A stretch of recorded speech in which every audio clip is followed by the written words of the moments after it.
Good afternoon, everyone. Thank you very much for joining us this afternoon. My name is Katerina Stephanou. I am the founder of Step Up, Stop Slavery. And at Step Up, we focus on providing support to survivors of forced labor and human trafficking in Cyprus. And we are advocating strongly for an effective and functioning national referral mechanism in Cyprus, together with the role of an independent national rapporteur. Today, we are having a conversation about the truth about business, about forced labor, and what we must do about it. This is a subject that's very close to my heart, as I am a modern slavery compliance consultant, a consultant working closely with the OSCE and also the Council of Europe, and also the national representative that is part of the working group with the ISO developing the guidance for corporations, which we're going to hear about today, dealing with human trafficking and modern slavery. The truth is that at this moment in time, we have 50 million people around the world which are in modern slavery. 27.6 million people are in forced labor. 17 million of these are being exploited in the private sector. This means that our private companies are benefiting and profiting from stealing work from other people. Today, as part of our panel and our key, very, very important messages, we are very honored to have two survivor leaders with us, Jane Lasonder and Keith Lewis. And it is incredibly important, especially at policy level, that we listen to the advice and suggestions given by people with lived experience who have had their freedom and dignity stripped from them. This is where we get the real recommendations of what we should be doing to eradicate human trafficking and modern slavery.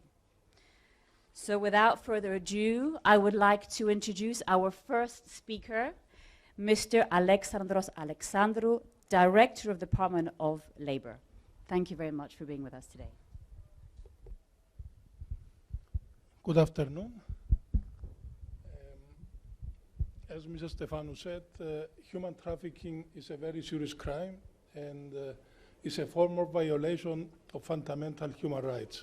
It can occur everywhere, not only Cyprus, not only the European Union, but worldwide, and not only because the victims may be vulnerable, but because human trafficking is a criminal activity with enormous profitability. Given that human trafficking is a global threat, it is important to continue, if not intensify, collective efforts aimed at combating it and protecting the most vulnerable groups. Due to its geographical location, Cyprus is the first point of entry for many immigrants in Europe, and by extension, is a country of destination for victims of human trafficking. Experience shows that sexual exploitation and labor exploitation are the most common forms of human trafficking in the Republic of Cyprus. At this point, I would like to stress the prevention and fight against human trafficking, as well as support of human trafficking victims, is a priority of the Cypriot government. In the context of dealing with the phenomenon, the Republic of Cyprus has ratified by law all the international and European conventions concerning issues of human trafficking and other related illegal activities, and has fully harmonized with the relevant European directives. Let me also note the existence of a relevant national legal framework. Additionally, residence permits to victims of human trafficking who are nationals of third countries have also been granted. The government of Cyprus aim is to constantly try to improve the legal, institutional, and strategic framework so that it can effectively deal with the new forms presented in human trafficking. Moreover, Important to mention is the establishment of the multidisciplinary coordination group against trafficking, which monitors the implementation of the law and policies applied in this area. The formation of this group consists of officers from relevant ministries, departments, services, as well as 4 NGOs. On a strategic level, another action in terms of dealing with this phenomenon is the adoption by the Council of Ministers of the National Action Plan Against Trafficking in Persons. The plan was implemented from 2019 to 2022. Currently, the relevant ministry is in the process of preparing a new action plan. Here I would like to mention the establishment of a special office in the Cyprus Police, responsible, among other things, for the identification of victims, the establishment and operation of a state shelter for victims of trafficking, as well as the provision of support to victims of human trafficking by relevant NGOs, for example, for housing, guidance, and so on. Important to mention is that the private employment agency law in Cyprus, apart from regulating the operation of private employment agencies, aims to protect workers who are placed to work through these agencies and prevent trafficking of human beings and labor exploitation. It is also important to note that all victims of trafficking and or sexual exploitation who are third country nationals have full access to employment, same as Cypriots and EU citizens, during the judicial examination of their case. Victims who wish to work can visit the public employment services, where they are provided with counseling and professional guidance to find suitable work by properly trained and qualified employment counselors through a personalized approach. The employment counselors who are responsible for providing services to victims make every possible effort to place them in a safe work environment. They work with social welfare officers in order to guide each person to find a suitable job where they will feel safe and protected. Victims also have access to vocational training, language lessons, and other training opportunities. Thank you. Thank you very much. Our next speaker is Kevin Hyland. It's a huge honor to have Kevin Hyland with us. Kevin is one of the international leading experts on modern slavery and human trafficking. Kevin Hyland was the first independent commissioner for modern slavery of the United Kingdom and Ireland's representative in the Council of Europe group of experts again on human trafficking. He is currently the strategic director for the Santa Marta group. Kevin, why should businesses take a prominent role in ending human trafficking? Is it a moral duty or is it a legal responsibility? Thank you. Yes, and thank you for the invite to join you today and for joining you there in Cyprus. Unfortunately, I can't be there myself. But that question is obviously a really important question, and it's both a moral duty and increasingly becoming illegal. And when we look at the moral compass of what businesses do, when businesses go into certain parts of the world and go and develop business, it's generally for the good of the country. It's generally for the good of the receiver of goods. But within those supply chains and in those complex supply chains, very often we see standards drop. And that may be because of a country that may not have good governance. It may be because a business isn't watching and looking at things properly. Or it may be sometimes because of cultural corruption, many other issues that may occur somewhere in the world. But as we know, this is happening in countries like the UK, in supply chains, in countries like France, in every country in the world. It's happening where supply chains are riddled with human trafficking and exploitation. So I think it's come to the time where we have to move away from the request of a moral imperative to a statutory imperative. And that is happening. If we look at countries like Germany, they have now brought in a directive or a legislation, should I say, which is going to require companies who trade over 336 million euros a year to actually make sure that their supply chain anywhere in the world is free of trafficking and exploitation and violations of human rights like human trafficking. And that will have a sanction attached to it of 4%. So it's moving into the area like GDPR. If we look at GDPR, we accept that it is right that companies who breach GDPR face a sanction. But that's about our data normally. That's about us, the privileged. We're very often talking about people who are on the other side of the world, who are vulnerable or marginalized, or the lowest earning people, you know, those earning the lowest salary. So I think the legal imperative is coming. And also, if we look at the EU directives that are being drafted at the moment, they're going to look at sanction and requirements. If we look at the French due diligence law, that has measures in it that can actually be held up in court. The Australian legislation in the Modern Slavery Act there, that's being toughened up so that you won't be able to get public procurement. And the same is being thought about in the UK Modern Slavery Act and the Australian, and the Canadian legislation that's being drafted at the moment. And of course, the US has what's called the Customs and Border Protection under the 1930 Tariff Act. And they've been using that, and there are 52 orders on businesses or countries at the moment where they cannot import into the United States, and any asset they have in the United States is frozen because there's child labor. And that's happened for palm oil, happened for Goodyear, were caught under that, and many others. So we have to turn this into a requirement. And if we look at this agenda, 22,000 children die every year in forced labor conditions or exploitative labor. And they are supplying mainly to us. They are supplying to us, the people who are the privileged. So we need to really turn this on its head and say, what is it that those legislations that are meant to eradicate slavery and forced labor and human trafficking were intended to do? And we can go right back to the 1926 Convention at the League of Nations. We can go to the 1930 ILO Convention on Forced Labor, the 1957. We can then go to the 2000 Palermo Protocol, the 2008 Council of Europe Convention, the 2011 EU Directive, and many, many countries that have their own legislation, like Cyprus. And of course, we hear that Cyprus is toughening that up and making it much better.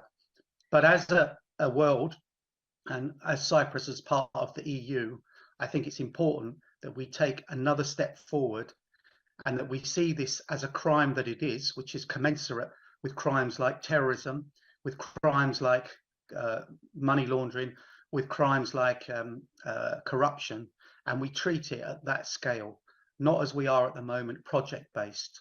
As I said yesterday in a presentation I did, this is what's called a wicked problem under the definition and the research of wicked problems, not an evil problem, but a difficult problem.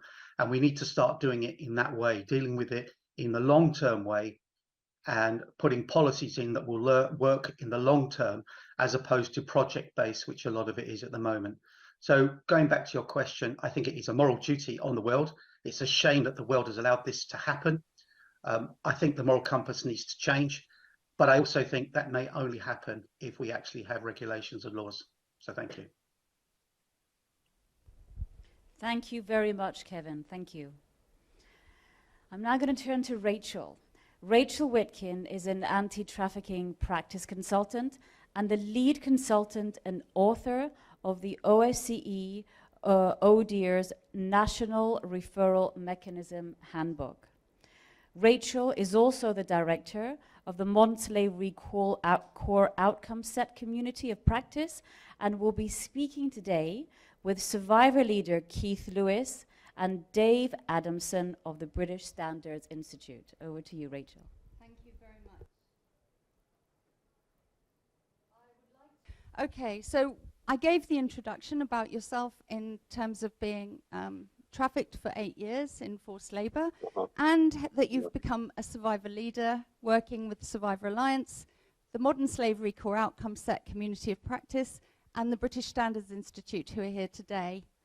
And you're going to tell us today about some of the realities of your experience of being trafficked over years for the business profits of an organized criminal gang. You've said that your trafficking history is the result of being targeted due to being specifically vulnerable. I know you were trained and newly qualified as a chef at the time that you were trafficked. Can you explain a bit more about how this happened to you? Yes, certainly. Unfortunately, I fell on some bad times after getting qualified as a chef, becoming homeless, sleeping on the streets. This sort of went on for about 2 years roughly. And then I got approached by what seemed like a nice person, dressed nicely, nice car, asking me if I wanted work. I went to work with him, and then he asked me where I was staying, and obviously I said I'm homeless, I'm sleeping on the streets. And he said, well, I have a shed, you can stay in. And to be honest, it seemed like better than living on the streets. And it went from there, working 10, 12-hour days, working pretty much 7 days a week, to the point where we actually had a day off once, and I thought it was a day off. So I just sat in the shed, relaxing, getting back on energy. And the trafficker called me, was looking for me, called me out of the shed, asked me what I was doing. I replied, nothing. This is when the trafficker actually physically punched me in the face and continued with blows into my body. That's when I actually realised, oh my God, what have I got myself into? Now, I think because I was on the streets, that's where I was so vulnerable. That's what I felt trapped then. I've been there for over 6 months. Shortly after that, the work was actually ramped up from working 10 to 12 hour days to 12 to 16 hour days. So it went from worse, from bad to worse, to be honest. We're having a problem with the sound, I believe. Is that right? Let me tell you, because I've known Keith for a long time, working closely with him, and we've talked about this conversation. So, Keith, I'm so sorry. We've got a bit of a technical hitch with hearing you. Would it be all right if I said some of the things that I know that you've been talking about, just so that the audience can fully understand? Certainly. I'm so sorry about that. Certainly. Okay. After leaving college, I had no money and I became homeless. I couldn't claim benefits. I didn't have a fixed address, so I couldn't get a job. I was sleeping rough in the street. I couldn't get a job because I never had a home. I was offered somewhere to stay eventually, working in private properties as a builder. I was a chef.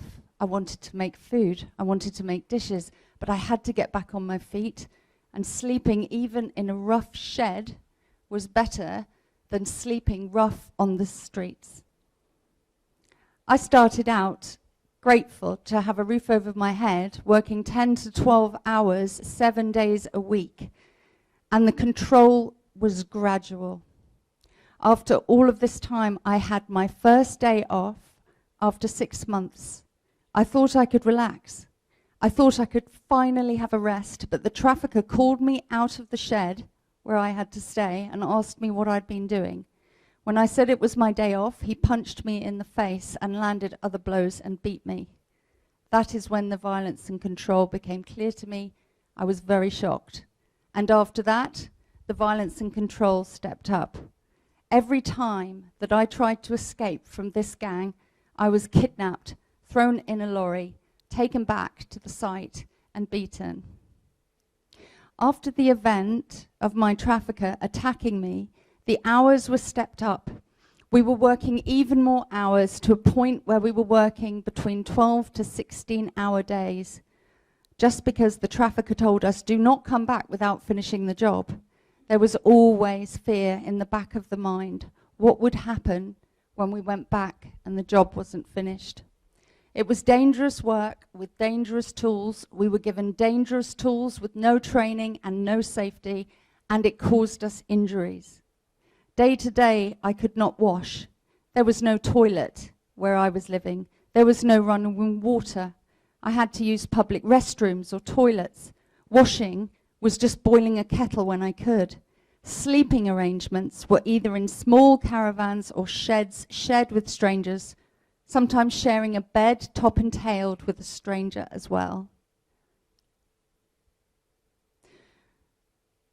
I was going to ask Keith about how the horrific realities of this life could have gone on for 8 years with him being, as he describes, trafficked in plain sight in front of literally thousands of people who he walked past or serviced in their homes each day. Keith said, when I say I was trafficked in plain sight, these are people's private houses. So I was making driveways, patios, etc., doing jobs in these private houses. We were dressed in filthy clothes. Our skin was dirty from one day to the next. We didn't even have shoes. Our shoes were falling off our feet. And the trafficker would turn up in really smart suit, nice car, but the customers didn't see this. All they would see was getting a job done cheaply. Sometimes the jobs would get boosted, meaning that the customers would be asked for more and more money in a fraudulent way. The persons in the house may call the police to arrest us. When this happened, we were taken to the police station, where the trafficker's lawyer was waiting for us, sent by the trafficker to keep us silent. We never got the chance to speak to the police, and no questions were ever asked to us by the police, despite the way we appeared. We had to be told by the lawyer what to say and what not to say each time.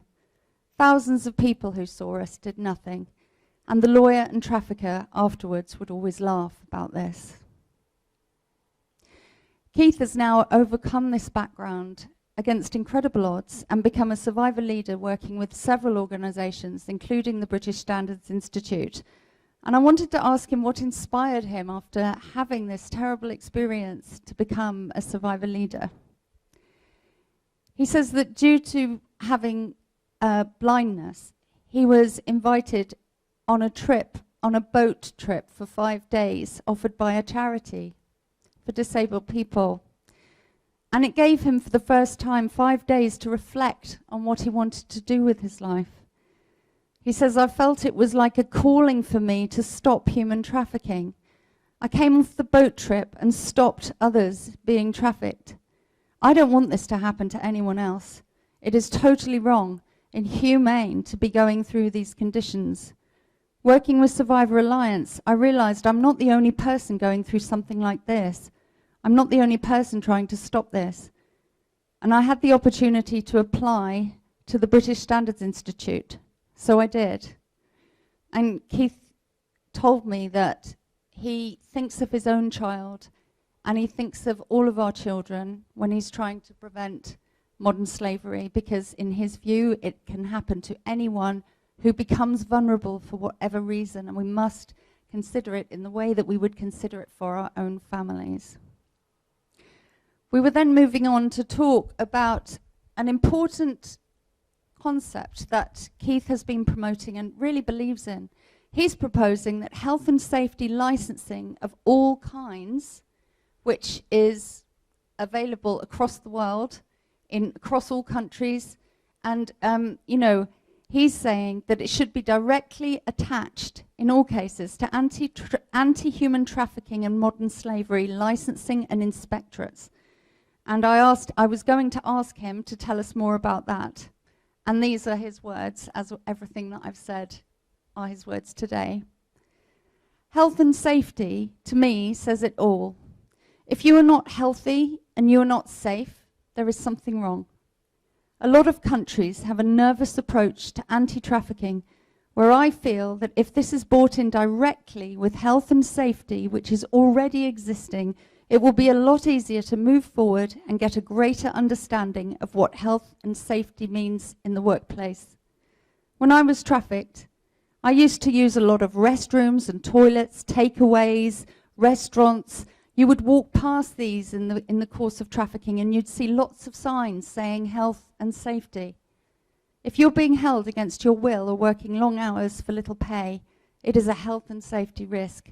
And I believe that modern slavery and human trafficking should be an issue that is directly attached to health and safety licensing.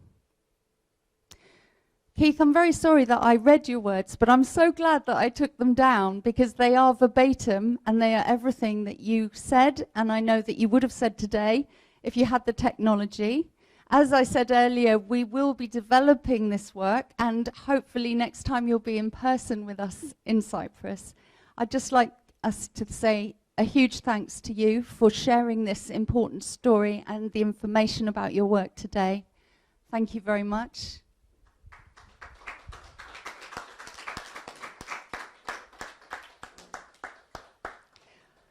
I'd now like to move over to Dave Adamson, who is the lead standards development manager for the British Standards Institute, who works with Keith Lewis. Hello, David. Hi, can you hear me okay? Hi, we can actually. Your technology is working. Okay, great. Our first question is, how and why are the British Standards Institute and the ISO developing standards in the area of human trafficking and modern slavery? Well, thank you for allowing me to speak today and for your attention. Keith, thank you for all your hard work and your efforts and the impact that you've made on the committee, both nationally and internationally. So thanks very much for that. So to answer the question, I'd have to quickly say that standards are an agreed way of doing things. They are agreed for the terminology that we're using in this area of modern slavery, human trafficking, debt bondage, but it's also an agreed way of the processes, the procedures, the protocols, the methodologies. And these agreed ways of doing things, these standards, they can take the form of either guidance, so it's informative, or it can be requirements for assurance or certification purposes. So ISO will produce standards because they feel that there's a market need. Somehow it's been determined that there's a market need, and we can bring together the stakeholders to do that. In itself, though, the standard does not replace laws or legislation. Sometimes people confuse that, but it can complement the laws and legislation. So for instance, in the UK, in 2015, the Modern Slavery Act was passed. And it wasn't until 2022 that the British standards produced a guidance standard. It was called 25700 on modern slavery. And just as a quick shout out for that standard, because BSI don't often produce free standards. It was the first free standard that BSI offered. If you want a copy of it, just Google BS 25700. So you just use your name and your email, and you can download a copy of it. But this standard, again, it's guidance, not certification. And that's how ISO, when they look at what to produce, it's considered, because certification has implications. It can be a burden to industry, organizations of all types and sizes they need to be appropriate for. But they've gone for the guidance because that denominator that was reachable, and able to do that by bringing together the relevant stakeholders. And so they produced this risk-based approach to develop what is something to help organizations to understand what is modern slavery in the first instance, that idea of the terminology, but also the premise of fact. Aspects of it, it wasn't just to give you the protocols, the best practices for reducing it in your supply chain, but it's a very comprehensive standard that's written for the lay person and for those people who are more advanced in combating the risk of modern slavery. But they've got that at their disposal. So now with the British Standard published, we determined that it can go international. We got the feedback. So we very often will take a British standard, as other countries will do. They'll take their own national standard and use that as a base document for an international standard. And in that sense, we now embarked on it, and we have a good foundation document that's been proven.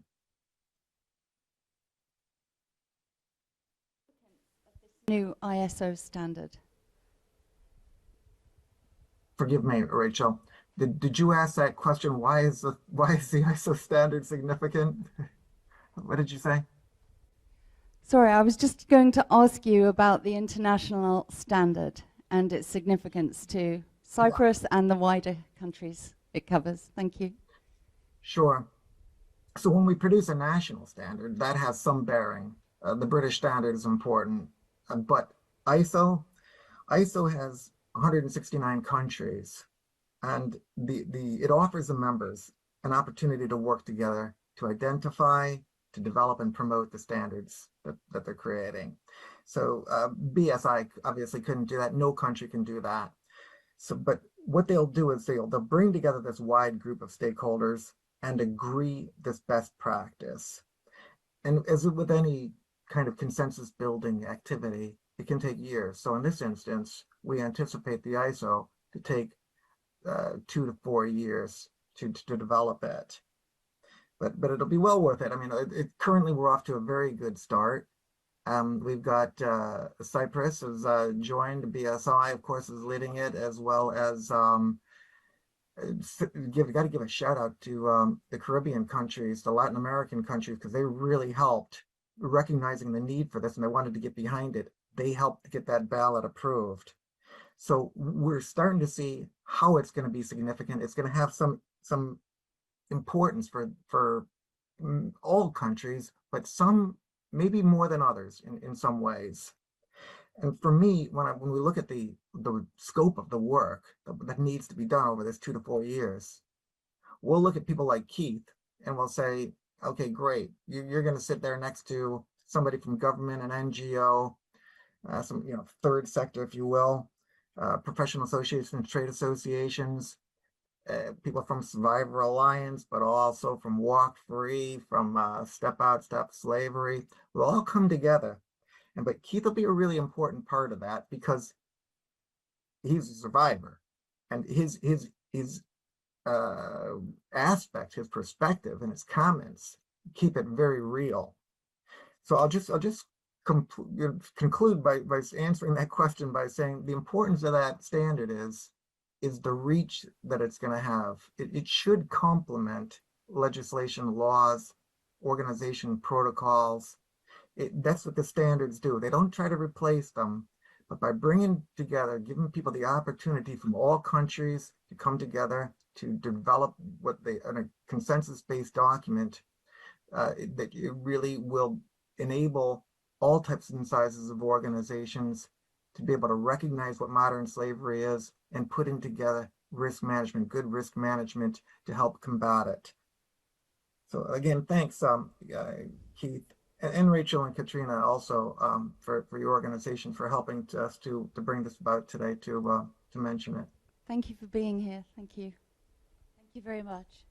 I'd now like to pass over to Judge Michelle Brewer from the United Kingdom. Michelle's at the forefront of the development of anti-trafficking case law in the UK, and she was also lead counsel on the first case in Strasbourg dealing with the non-punishment principle, VCL, against the UK. She's co-editor and author of the very important legal Bible for lawyers and practitioners, Human Trafficking and Modern Slavery Law and Practice. Michelle, would you be able to tell us, please, what are the legal consequences and repercussions for companies and businesses for violations of human rights within their businesses? Thank you. Well, as a judge, I'd be delighted to.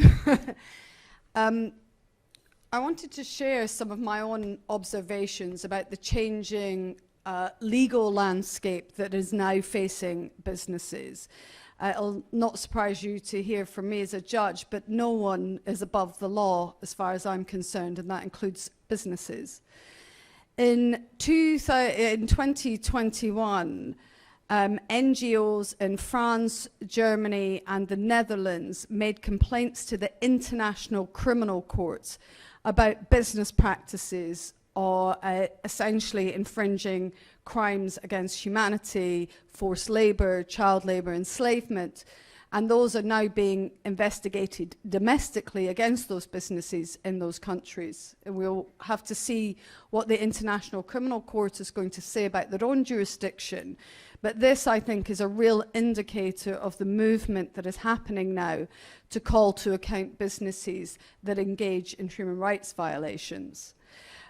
In the UK, in the last few years, we've seen in our more senior courts, in the High Court, the Court of Appeal, and the Supreme Court, the emergence of civil cases being brought against businesses. And to give some flesh to that, in 2021, there was a case called Josiah against British American Tobacco. I'm sure you're all very familiar with British American Tobacco.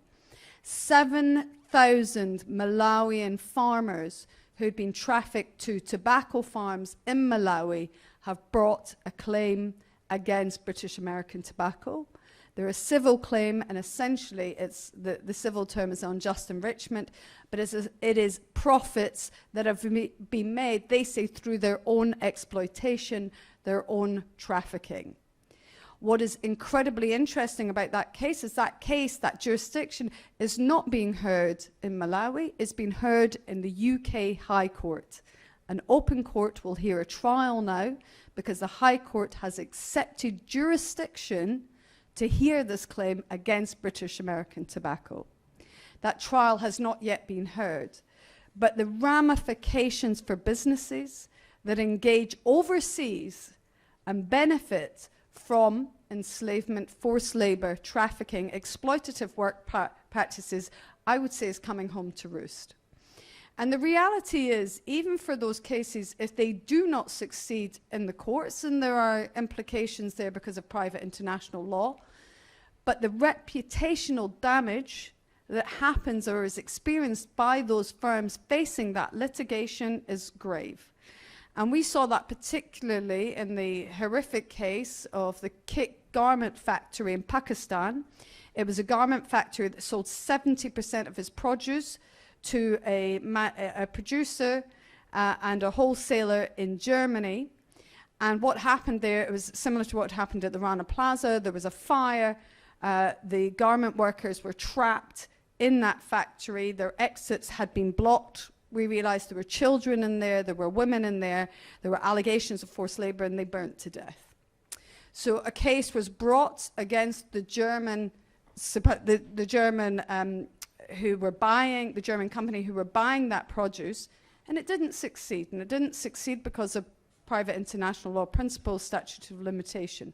But what happened was the publicity that came about from that litigation placed pressure on that company to provide compensation. And I would certainly say, having worked in this field now for over 20 years, that the narrative, the shareholders own holding to account the directors that are engaged in these practices, the more that they're being exposed, I would say the more public conscience is demanding a criminal consequence for businesses and a civil consequence. And I think, and I certainly see from my own evolution, from my practice, that this is what is happening. And so businesses, to use your word, have to step up. And quite frankly, as a judge, if you don't step up, there will be legal consequences. And there will continue to be these claims and the human rights violations that we're seeing, what was happening in Malawi with these trafficked families' tobacco farms, will be exposed in our courts, in our public courts with public judgments, and it will all be laid to bear. And the reputational harm for those businesses will be grave, and they're not going away anytime soon. So, yes, there are legal consequences. They're going to continue, and yeah, let's watch this space. Thank you, Michelle, for those very strong words of warning to the private sector. And now I'd like to conclude this panel inviting survivor leader Jane Lasonder, who is also a member of ISTAC, That's the International Survivors of Trafficking Advisory Council. Jane is an incredibly powerful international voice. Jane, what message do you have for our audience today and everyone on this issue? Thank you. My message today is open your eyes. Don't leave people invisible. People that are visible in plain sight. You heard Keith's powerful story. He was put into slavery in front of our eyes. He wasn't taken to another country and hidden. He was on our streets. He had customers. People walked past while this man was 24 hours working, being beaten. Can you imagine not washing and sleeping in a bed with a stranger, with their feet sticking in your face, and you didn't even have a toilet? And people were seeing him every day while he was forced to work in their houses. How many people here have had people come into their house to do work? To do your garden? Yeah, I see your hand up there. Have you ever thought, I wonder if they're okay, if they're getting paid properly, if their living conditions? Because it's just something that we're so busy in our own lives, you know? And what I want to say is, don't walk past somebody who's visible but yet invisible. Why do we do that? Is it because we're busy? Is it because we have that feeling in the pit of our stomach but we don't know what to do? Mostly it's because we don't really know what to do, so we don't do anything. So that's when we need collaboration, we need partnerships, we need to join the dots, that people work together, because you feel stronger and you can go to somebody and say, I don't really know what to do. There's this situation in this business, in this shop, outside here today. Let's do something together. Judge Michelle said, step up and do something. And that's my call for action today, because I don't want people like Keith or myself to feel invisible ever again. I felt so invisible almost my whole life. And sitting here today and being here this week in Cyprus makes me feel visible. So I want to thank you for that, but I don't want it just to be me that's visible. There is millions of people out there who are invisible, but yet we see them. So where are our eyes to pierce through this? I used to sit as a child, and I actually really believed I was invisible because people just did not see me. I would look at my hand. I would sit on my bed and look at my hand and think, well, I can see it, but can other people see it? Would you like your children to be feeling so invisible that they didn't want to live anymore? I was not hidden. I was living in a normal street, going to school, and yet my life was hell. I was sold to gangs of men, to doctor, policemen. I was sold for a bottle of whiskey. I was raped. I was tortured. I was locked up in cupboards. Had terrible injuries. And yet I would go to school every day, and I wouldn't have food. I would be dirty. I would be traumatized. I might have been raped all night, walked to school for 3 hours, had no food, sat there shaking and totally upset, and I would get punished because I didn't concentrate or I didn't bring my food. Why didn't anybody look and say what's happening in plain sight? I would go to hospital. I had so many injuries, a fractured skull, broken arm, so many injuries, and the doctors and nurses didn't even ask me, are you okay? You know, it's very simple to ask somebody, are you safe? Are you okay? How much energy does that take when you're walking in the street? You might not know what to do, but you can start with a few little words. Are you okay? Are you safe? And this might bring a conversation, and this might get things started. And I do not want people to feel invisible. The doctors and the nurses could have contacted my school. I ended up running away when I was 15. I was going to jump in front of a train, and at the last minute I didn't, because I felt this feeling of, don't jump. In the future, be there for other people who feel like you in the darkness and see them. And I ended up living on the streets in London. I was 15. I looked like 12. I would be drinking alcohol. I mean, it's not normal for a child of 15 to be drunk on the street, not at school. Where was the school teachers that missed me for 2 years? They didn't even care. So I was invisible. I was arrested on the street for being drunk and kicking a policeman. Then I thought, maybe I'm going to be visible today. I was in a cell and I just wanted to be arrested and be in prison. I mean, what a dream is that? Just so that I would be seen and I would be safe. And the policeman threw me out on the street. He threw my shoes at my head and said, "You're so disgusting, we don't even want to arrest you." So it's a miracle that I'm sitting here and I'm not dead, because this was like a story of my life for many years. And if one person had said, "I see you, are you safe?" I would have had many more years where I could have maybe got an education, not had so much trauma. But I'm not going to dwell on that, because I'm here, I'm visible. Keith is here, Keith is visible. And let the messages that Keith gave today and my message wake you up. You can step up, you take action. And even if it's a simple message, open your eyes, say a few little words, "Are you safe? Are you okay?" And learn, educate yourself. What can I do? Step Up, Stop Slavery is an organization in Cyprus. Go to Katerina, say to her, "What do I do if I think somebody's in slavery?" She will give you information. It's just really simple. So there's no excuse for anybody to just walk past somebody or have somebody working in your house and think, "I don't care." Imagine it's your child, your mother, your daughter, your sister.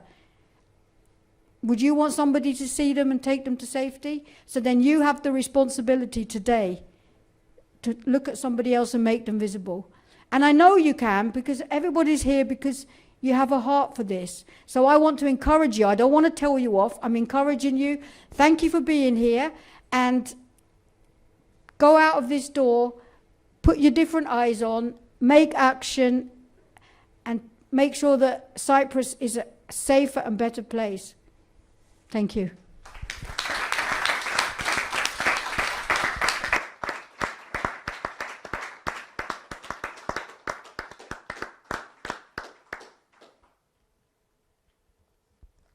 Thank you very much to our amazing panelists. Thank you very much to Jane, to Keith. I don't think there's much for me to say after that. So let's just step up and stop slavery, shall we?